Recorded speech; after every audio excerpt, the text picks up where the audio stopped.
Voltamos para falar sobre prerrogativa do advogado. Isso porque, para a população ter os seus direitos respeitados, é de extrema importância que o advogado tenha sua prerrogativa garantida. Começa agora o quadro Minuto Prerrogativa.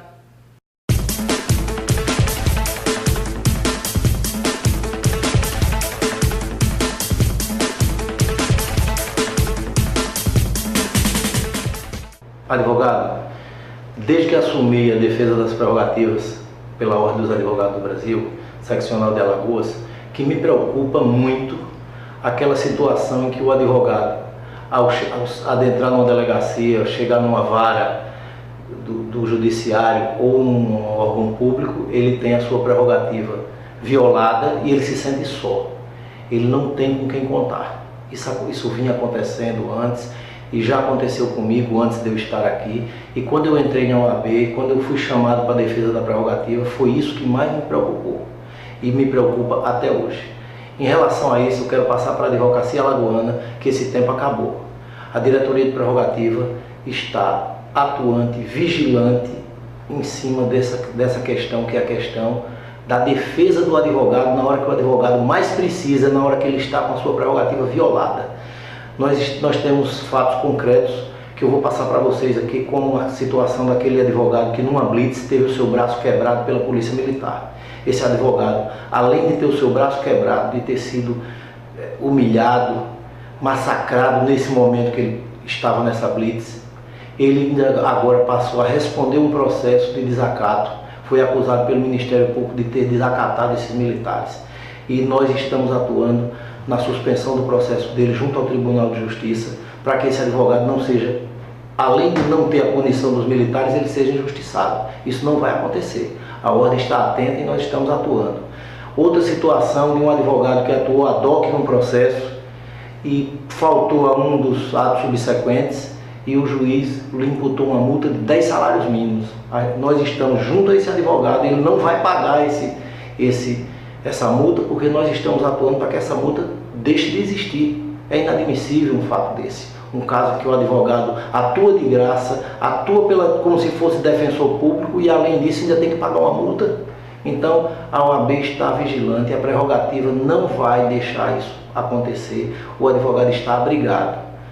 Se você precisar da prerrogativa, nos ligue, conte conosco que nós estaremos com você.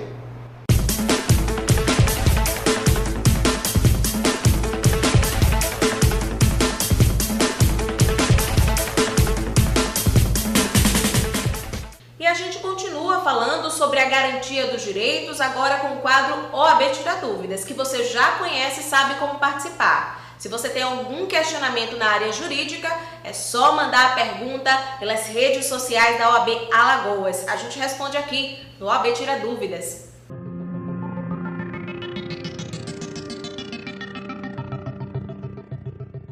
A polícia pode entrar no meu imóvel sem mandado? Um dos principais direitos do cidadão é a garantia da inviolabilidade do seu domicílio. E a Constituição diz que ninguém pode entrar nele sem o consentimento do morador, exceto para cumprir uma prisão ou para efetivar uma prisão em flagrante. Então a polícia pode entrar na sua residência em qualquer horário, desde que esteja ocorrendo um crime naquela residência, ou na hipótese de precisar socorrer alguém. A Constituição estabelece também que em caso de desastre, para o socorro de alguma pessoa, também em qualquer horário se pode entrar naquela residência. Então são as hipóteses que autorizam que não só a autoridade policial, como qualquer pessoa entre na residência sem alguma ordem judicial para cumprir.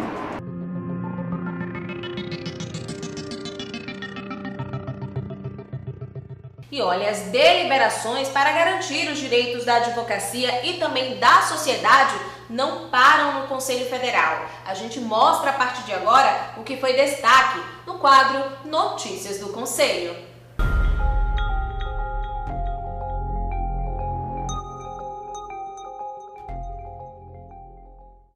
Dia 15 de março é o Dia Mundial do Consumidor. A data foi criada para proteger e lembrar sempre os direitos não apenas das pessoas que consomem, mas também para que as empresas e lojas confirmem o compromisso de respeitar todas as leis que protegem os consumidores. A luta histórica da Ordem dos Advogados no que diz respeito à defesa dos consumidores.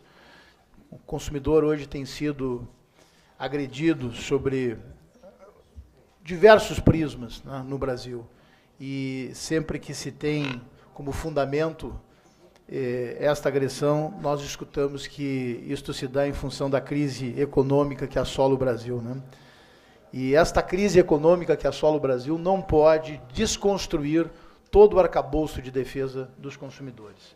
A cerimônia foi realizada durante sessão ordinária do Conselho Pleno da OAB e contou com a presença dos diretores e conselheiros da entidade, de representantes de institutos de defesa do consumidor e do senador Humberto Costa. No Brasil, apesar da existência de leis que procuram defender o consumidor, infelizmente os direitos das pessoas que precisam consumir muitas vezes são desrespeitados, inclusive por aqueles que deveriam ser os responsáveis pela garantia do cumprimento dessa legislação, como é o caso das agências regulatórias. Para a presidente da Comissão Especial de Defesa do Consumidor, Marié Miranda, a imagem do consumidor está cada vez mais fragilizada. Hoje nós sentimos uma desconstrução da defesa do consumidor.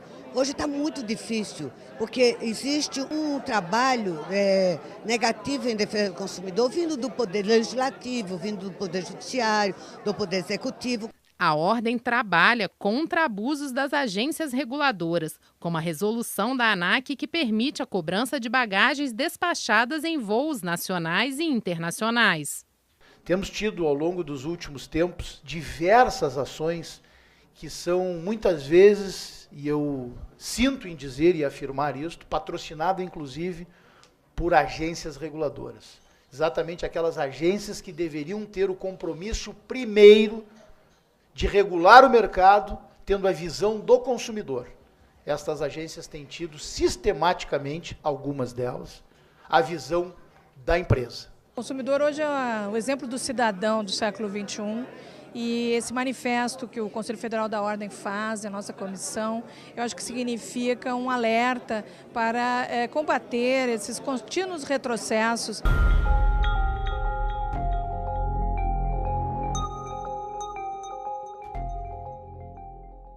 No evento em homenagem ao Dia Internacional da Mulher, o presidente da Ordem saudou as mulheres por sua representatividade na sociedade. Elas correspondem hoje a 48% do quadro de advogados da OAB e são maioria nas faculdades de direito do país. No entanto, quando se trata dos cargos de liderança feminina no serviço público, esse número cai para 18%. Segundo Lamac, a atuação da Comissão Nacional da Mulher Advogada tem sido decisiva para o enfrentamento e também para o real avanço da questão de gênero no país e na entidade. Nós estamos aqui todos reunidos para homenagear as mulheres, mas para reconhecer efetivamente no talento de cada uma de vocês a condição real para crescimento do nosso país. Ainda em 2014, esta casa, o Pleno do Conselho Federal, aprovou a necessidade de 30% de estabelecimento de cota para gênero.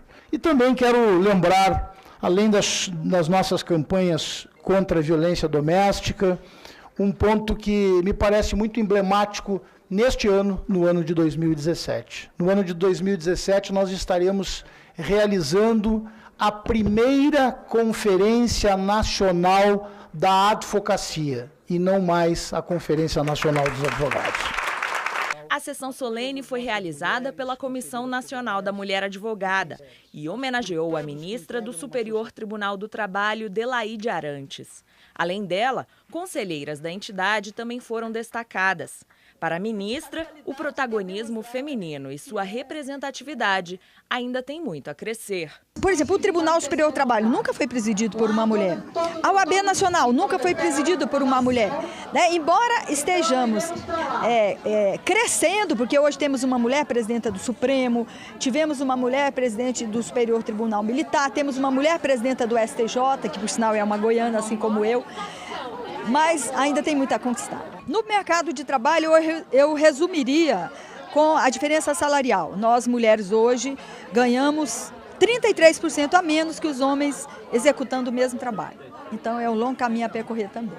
A Ordem também lançou o Censo da Mulher Advogada, que vai traçar um perfil radiográfico mostrando como vivem e trabalham as mulheres que exercem a advocacia no Brasil.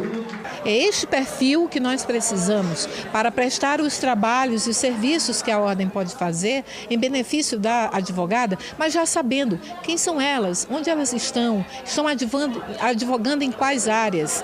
Elas são advogadas públicas, privadas, o que elas buscam. Então nós precisamos rever todos esses conceitos e ao mesmo tempo sabermos quem são as 480 mil advogadas que estão em todo o Brasil lutando, trabalhando e querendo realmente mais benefícios e mais serviços e mais apoio da OAB. A participação da mulher para a reconstrução do país, além dos desafios enfrentados por elas, foram lembrados pela presidente da seccional alagoana, a advogada Fernanda Marinella. É verdade que nós já avançamos. Não temos hoje problema de falta de lei. Não vivemos hoje falta de norma jurídica que garanta os nossos direitos.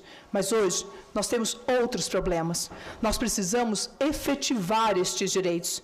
Não basta ter lei se ela não muda a nossa realidade. Não basta ter lei se ela não nos garante no dia a dia todas essas normas. Então nós precisamos transformar as leis que nós temos hoje em realidade.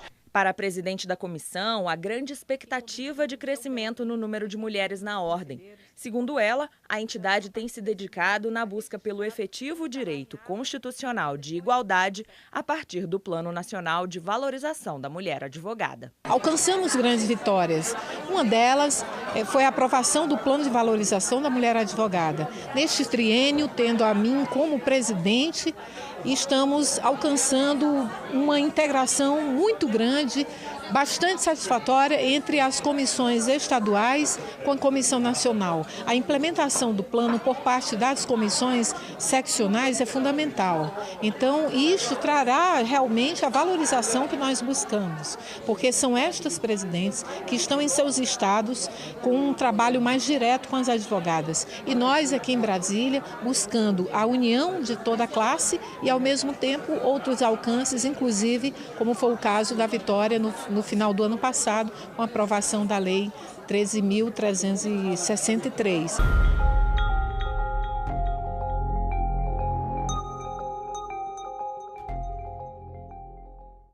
Esta foi a terceira edição do seminário que dialogou com advogadas e advogados de todo o país sobre o entendimento do novo Código de Processo Civil. O evento ocorreu na sede da Ordem dos Advogados do Brasil. A sociedade brasileira está contemplada com um novo caderno processual civil que lhe protege, um código de vanguarda, um código novo que está sendo implementado e cumprindo com a sua finalidade, a finalidade de suas alterações. Durante a abertura, o diretor-geral da Escola Nacional de Advocacia, José Alberto Simonetti, e o secretário-geral da Ordem, Felipe Sarmento, prestaram homenagens ao ministro do Supremo Tribunal Federal, Luiz Fux, o vice-presidente do Superior Tribunal de Justiça, Humberto Martins, as professoras Tereza Arruda Alvim, Estefânia Viveiros, o ministro do Tribunal de Contas da União, Bruno Dantas, e ao presidente da Comissão Nacional de Estudos Constitucionais, Marcos Vinícius Furtado Coelho. O próprio Simonetti também foi um dos homenageados. Na abertura, o vice-presidente do Superior Tribunal de Justiça, ministro Humberto Martins, discursou sobre o importante papel da advocacia na justiça brasileira. Que sem advogado não há justiça e sem justiça não há advocacia. O advogado é imprescindível à administração da justiça. Os palestrantes que participaram da elaboração do novo CPC discorreram sobre as perspectivas do novo código e o papel primordial de advogadas e advogados para promover a pacificação social e a administração da justiça. A mim me parece que realmente ele tem a potencialidade de gerar muitas melhoras no serviço de prestação jurisdicional do país. Durante a elaboração do novo CPC, a OAB trabalhou para garantir à advocacia avanços para para valorizar a classe, como, por exemplo, a contagem de prazos processuais em dias úteis, o fim da compensação da verba honorária, a previsão de férias, entre outras conquistas. Ouso dizer que a Lei Processual Civil Brasileira é um instrumento de maior afirmação da nossa profissão dos últimos 20 anos. No período da manhã, foram dialogados temas como a elaboração do novo CPC, 1 ano de vigência do novo Código, presente e futuro, além de honorários sucumbenciais recursais. A OAB também distribuiu um exemplar do novo Código e um livro de bolso do Código de Ética e Disciplina da Ordem dos Advogados do Brasil. Os painéis da 3ª edição do seminário Diálogos sobre o novo Código de Processo Civil aconteceram durante todo o dia. Os palestrantes debateram mudanças que o Código trouxe ao sistema processual. Temas como recurso extraordinário, mandado de segurança e fraude à execução foram discutidos. Durante a tarde, 4 debates marcaram o evento. No primeiro deles, negócios jurídicos processuais foi o tema apresentado pelo advogado e doutor em Direito Jorge Amauri Maia Nunes. Ele falou sobre possíveis ajustes. Penso que é possível fazer um negócio processual eliminando o 2º grau de jurisdição. Agora, o que eu não posso fazer é o chamado per saltum. Digo que não cabe o recurso de apelação, mas cabe o recurso especial. Aí não. Aí já... como diria eu, é uma arte meio mandrake. Isso não seria admissível. Uma abordagem da tutela de urgência na prática foi debatida pelo advogado da União, Rodrigo Becker. Ele esclareceu as mudanças advindas do Código, uma delas, a possibilidade de pedir a tutela na forma antecedente à própria ação. Outra questão que o seminário trouxe foi uma palestra a respeito dos impactos do Código no mandado de segurança.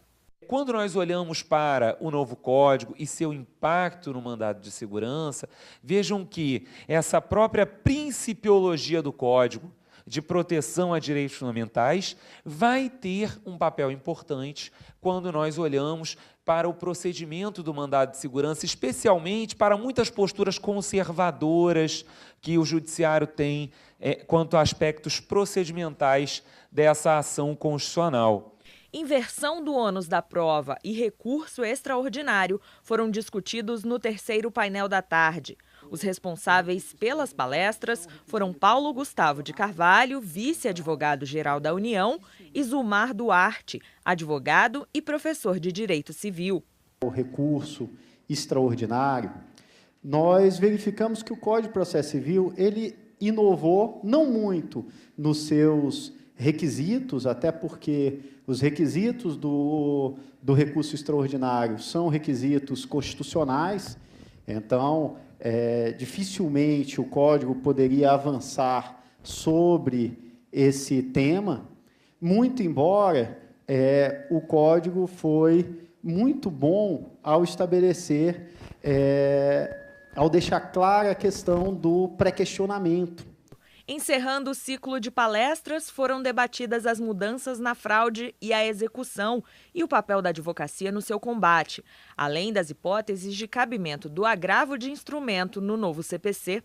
Quem falou sobre os assuntos foram os advogados Antônio Adonias Aguiar Bastos e Eduardo Talamini.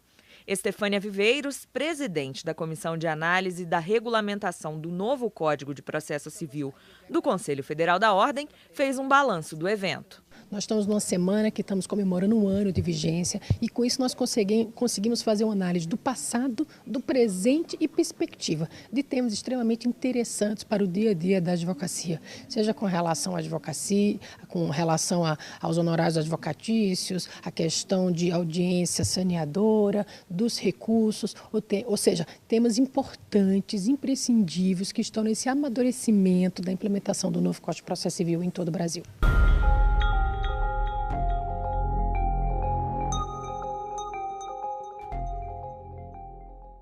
O acordo permite que os advogados tenham acesso pela internet a cópias dos processos em que trabalham, sem que tenham que ir até uma agência do INSS. Hoje, eles enfrentam dificuldades nessas situações. O piloto do sistema será implantado inicialmente na OAB do Distrito Federal. O intuito é trabalhar com esse processo em todas as seccionais do país. A partir deste protocolo, nós teremos os advogados fazendo um primeiro registro na Ordem dos Advogados do Brasil, recebendo uma senha mestra, e a partir desta senha os advogados terão acesso direto no INSS e poderão, a partir da própria internet, requerer cópia dos processos que eles possam examinar e, enfim, honrarem as procurações que recebem. A assinatura do protocolo aconteceu durante sessão plenária do Conselho Federal da OAB. Para o INSS, o novo sistema trará conforto e segurança aos advogados, servidores do INSS e também à população. Quero crer que isso que nós iniciaremos, a partir dessa semana aqui no Distrito Federal, seja uma solução que vá ao encontro dos anseios dos advogados, dos servidores e do cidadão brasileiro. Não tenho a menor dúvida que esse admirável mundo novo da tecnologia, uma demanda brasileira e mundial pelo e-government, por um governo cada vez mais eletrônico e mais proativo, cada vez menos presencial e reativo, tem nesse instante um marco que será um divisor de águas. O que INSS e OAB estão firmando nesse momento é um protocolo que será um divisor de águas, não só na nossa relação, mas na administração pública brasileira. O presidente da Comissão Nacional de Defesa das Prerrogativas e Valorização da Advocacia, Jarbas Vasconcelos, parabenizou as diretorias da Ordem e do INSS. Essa é uma grande iniciativa realmente, e eu peço, presidente, que Vossa Excelência tão logo possa disponibilize esse termo de convênio para nós, para que a gente possa distribuir, porque realmente esse é um calo que aperta todo dia na comissão.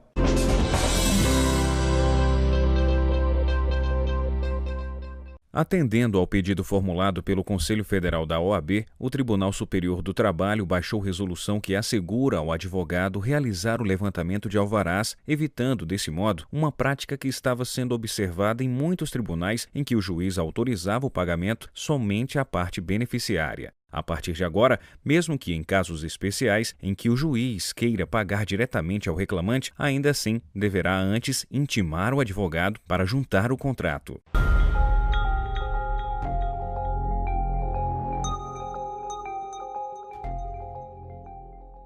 O nosso OAB Cidadania de hoje vai ficando por aqui, mas você pode continuar com a gente. É só acessar e curtir as redes sociais da OAB Alagoas, que você vai encontrar muitas novidades e poder também rever os programas. Nosso próximo encontro já está marcado, é na semana que vem. A gente espera por você. Até lá!